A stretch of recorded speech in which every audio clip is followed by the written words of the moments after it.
So I've now had the iPhone 16 Pro Max for a month. I already made a review of this phone a few days into having it, but now after a month I can give you a much more in-depth review. So I thought I would share my thoughts about this phone after a month, if I think it was really worth it. So let's start with the positives. My top 3 reasons for upgrading to the iPhone 16 Pro Max would be, first of all, the 4K camera in 120 frames per second. The 4K camera is not anything new to iPhone 16 Pro Max, but you can now record in 120 frames per second on this phone in 4K. For someone who's always been investing in different cameras and loves shooting videos, this is such a huge upgrade, and I love that the iPhone camera is getting better quality and some good upgrades, because that makes me able to switch out all my cameras to my phone. Like, I remember when the iPhones didn't have 4K, I would have to use my really big professional camera to film 4K videos, and then the iPhone camera got 4K, but if I wanted to shoot in high frame rate, I could still not do that on my phone, and I would need my big and professional camera, which is really bulky, and I actually don't like bringing that with me for vlogging and just shooting like daily moments. But now I can finally only use my iPhone camera. So if you're lost on what 120 frames per second means, it's basically if you want this really cinematic footage, the iPhone is capturing a lot of frames per second. The higher the number is, the more frames. So if you want to slow your footage down, you want to opt for filming in a higher frame rate, and I love filming in 120 frames per second and then doing about 50% playback speed, which gets you this really cinematic footage. You can also do like 25% playback speed. This gives you a lot more freedom when editing videos. Let's say you've been filming in 30 frames per second, there's not a lot of room to slow it down, so I've started filming more in 4K 120 frames per second with my iPhone 16 Pro Max, and it has gotten me some amazing footage. However, filming in 4K obviously takes up a lot of storage, so I got this portable SSD. It's like a little hard drive with a USB-C cable that I can plug right into my phone, because the iPhone 16 Pro Max has a USB-C port, so this wouldn't have been possible on an older iPhone. So now that I have this connected and I'm shooting a video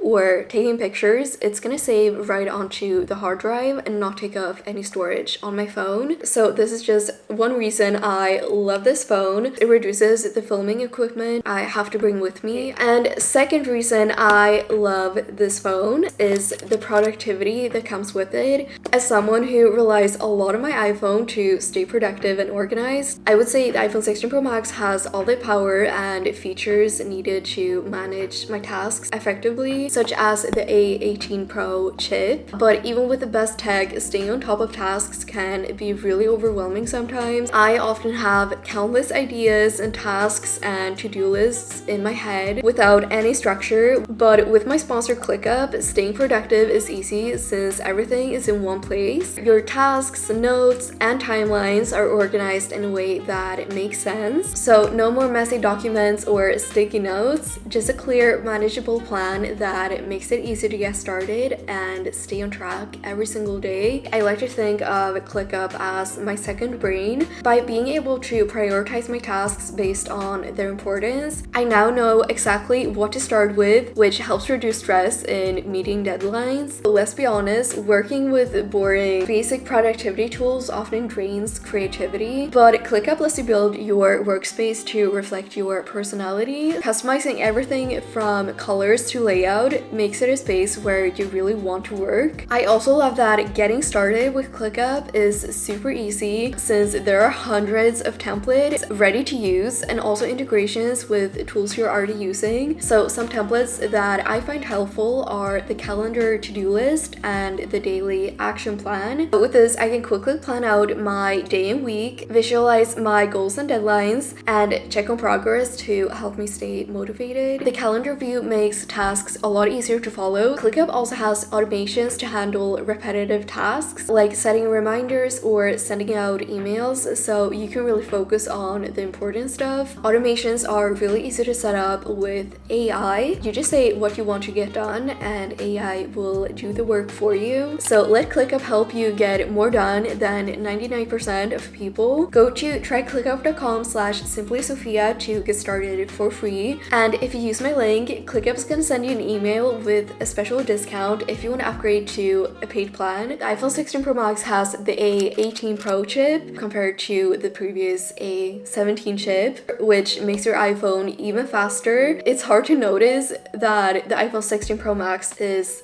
faster than the 15 Pro Max, but it has one more GPU core, and this increase in the GPU core results in 20% faster performance. So this means the new chip can render graphics and process images and videos and perform like any graphical tasks a lot quicker. I guess even editing a TikTok video, you're just gonna get a smoother editing experience. And I guess this might not be very noticeable until you're editing like a lot of footage, or I guess in my case like 4K footage. But yeah, if you are handling bigger files, just more graphics, like even playing games, this phone can handle it a lot better. And then Apple also says this phone has 2 times faster ray tracing. Ray tracing is basically what makes the graphics on your phone look very realistic. I just feel like this iPhone is very future-proof with the new Apple Intelligence coming out soon, probably more heavier software upgrades in future. I just feel very safe with the upgraded A18 Pro chip.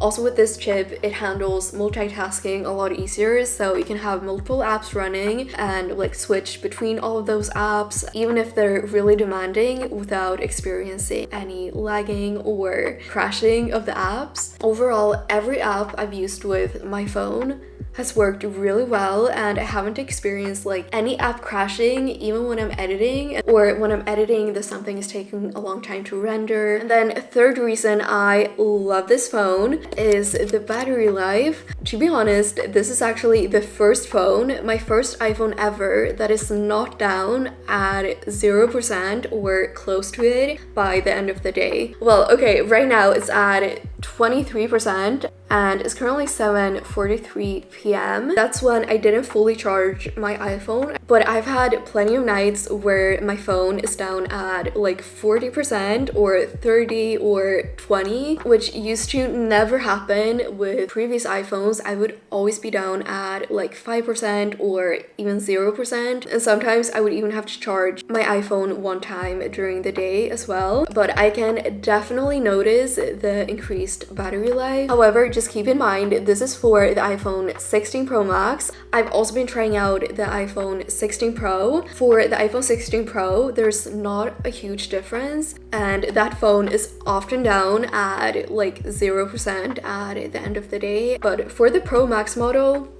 amazing. Okay, but now to the reasons you might not want to upgrade to this phone. Just a few things I've not been very happy with. So the first one is actually the screen size. Like, don't get me wrong, I actually love it when I'm watching YouTube videos and just being like on my phone in general. I love having a bigger screen, and I mean it's not too noticeable from the 15 Pro Max, except when you have this phone in your pocket. I was already struggling with my iPhone 15 Pro Max, and now that this phone is even taller, like I can just forget about putting this in my pockets. If I have it in my jean pocket, it's sticking up like a lot, and if I have it in my jacket, I feel like it's gonna fall out. Since I was already struggling with the size of my 15 Pro Max, the tiny little added inch of this phone doesn't make putting it in my pocket any easier. And then for the camera, in general, it's very similar to the iPhone 15 Pro Max camera. I would have liked to seen a bigger upgrade in quality, and especially in night mode, because I feel like there's so much to improve in night mode for the iPhone. Whenever I'm taking a photo at night with this phone, I'm not getting the vibes that this is the iPhone 16 Pro Max. I just feel like it's the same thing as the iPhone 15, the iPhone 14, the iPhone 13. Like, There probably are like little differences, but in general, I really don't like the night mode on this phone, and I would have expected a bigger upgrade. Some people probably love the night mode on this phone, but I'm not a big fan of it. Okay, and then of course we have to talk about the camera control, the little button here on the right bottom side of the iPhone, because this honestly is the new major upgrade for the iPhone 16 Pro Max. I've heard so many different opinions about this, and in general I really like it. Like, I think it's convenient being able to press it to open the camera, but I've also been struggling a lot with it. Honestly, I think because of the big size of the iPhone 16 Pro Max, and my hands are just too small for this phone. But when I'm out and I quickly want to snap a photo, unless I'm holding my phone already in like a good position, reaching for the camera button can be actually really uncomfortable. Like, let's say I'm holding my phone like this,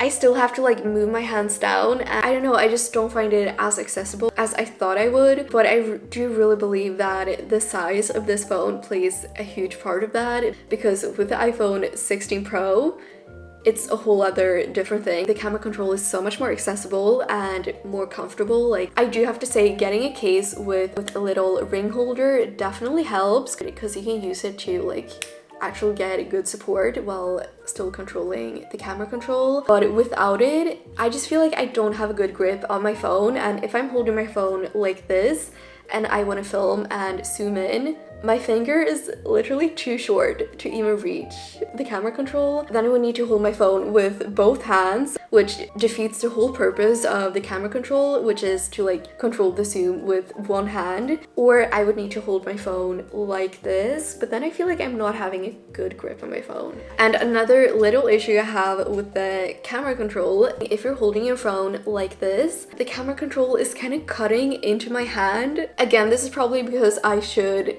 get the smaller iPhone instead of the 16 Pro Max, but I realized a lot of times when I'm just holding my phone that like this area of my hand starts hurting because the camera control is cutting into my hand. I will say, however, I haven't had any issues with accidentally opening the camera. I've seen a few reviews where people have had this issue with accidentally clicking this button and opening the camera, and that has never happened to me. So I'm not sure how that could even happen, because you have to be like very precise with clicking it, and if your phone is locked, you even have to click it 2 times. But also, if you want to avoid this, you can actually go into your settings and set up that you need to do a double click in order to open the camera control, which makes it a lot harder to accidentally open. So in general, with the camera control, I feel like it is useful being able to just open your camera with a simple click, but also, is it worth the hype? No. For me, upgrading from the 15 Pro Max to 16 Pro Max, with the like main upgrade being the camera control, it is not worth it, because it takes like half a second more to open the camera from the screen. You can also set up the action button to open the camera for you if you have an iPhone 15 and you want to open the camera with a button instead. The main use I'm having for the camera control is quickly opening the camera, but when I'm taking pictures, I honestly mostly use the camera button still, because whenever using the camera control, your phone twitches a little bit, and it makes me nervous that the picture is gonna turn out blurry. It's actually happened a few times where I've taken a picture with the camera control, because I'm like, I'm gonna quickly open the camera, quickly snap a photo with the camera control, and then like my phone twitches instead of just gently tapping this button. Like, your phone doesn't move at all. And also to like be able to zoom and control the different settings here, I am just simply not using that. You're not missing out on any new features by getting the camera control, because I think it would be worth it if you got a whole new like camera feature with the camera control. But with the camera control, you're just being able to control the same settings that are available on all iPhones. Yeah, those were my main thoughts of this phone. Let me know if you agree with me or if you disagree, and if you have this phone, are you happy with it? I mean, I can imagine if you're upgrading from an iPhone 11 or 12 or 13, this is going to be a huge upgrade. But if you're upgrading from an iPhone 14 or 15, I would just say don't have your expectation is too high. But yeah, alright, thank you for watching. I already have a ton of videos of this phone on my channel if you want to check out more, and I will see you in my next video.